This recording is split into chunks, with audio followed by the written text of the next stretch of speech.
Welcome to Traveler's Tales. I am your host, Greg Alonzo. Today I will be your guide through history as we take a look at ancient Greece's ladies of the night. Moving right along, mythology tells us one thing, while archaeology tells us another. Was prostitution legal in ancient Greece? Was it true that prostitution was seen as a way to democratize sex? Were high-class prostitutes allowed more privileges than most women?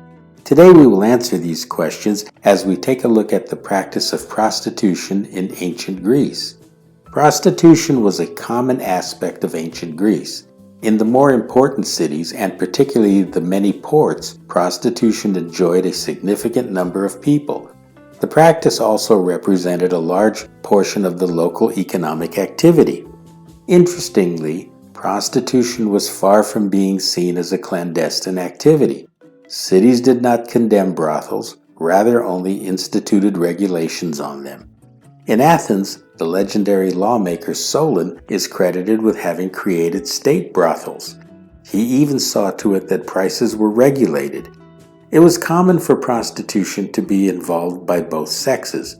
However, it was practiced a bit differently. Women of all ages were offered to male clientele for their sexual pleasure. However, having sex with only young boys was an acceptable practice, yet sex between men was not socially acceptable. Simultaneously, extramarital relations with free women were severely dealt with. In case of adultery, the cuckold had the legal right to kill the offender if caught in the act. The same held for rape. It is interesting to point out that female adulterers, and by extension prostitutes, were forbidden to marry or take part in public ceremonies. At the top of the scale, the more expensive and exclusive prostitutes were known as the hetairai, which means companion. These sweet-painted ladies were typically involved in long-term relationships with individual clients and provided companionship as well as sex. With regard to payment, the hetairai were paid for their company over a period of time rather than each individual sex act. Hetairai were often educated, and free hetairai were able to control their finances. Another feature of the hetairai was their ability to provide flattering and skillful conversation for their clients.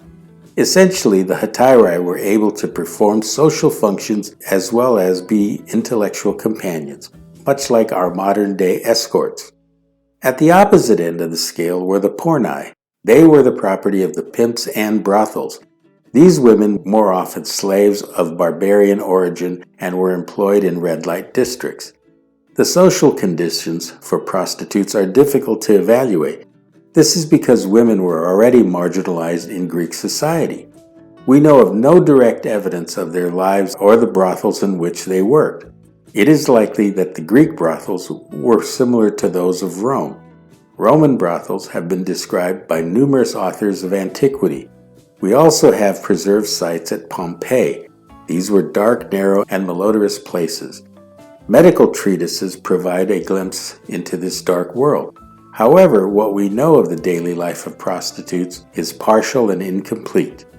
In order to keep generating revenues, slave prostitutes had to avoid pregnancy at all costs. Contraceptive techniques used by the Greeks are not as well known as those of the Romans.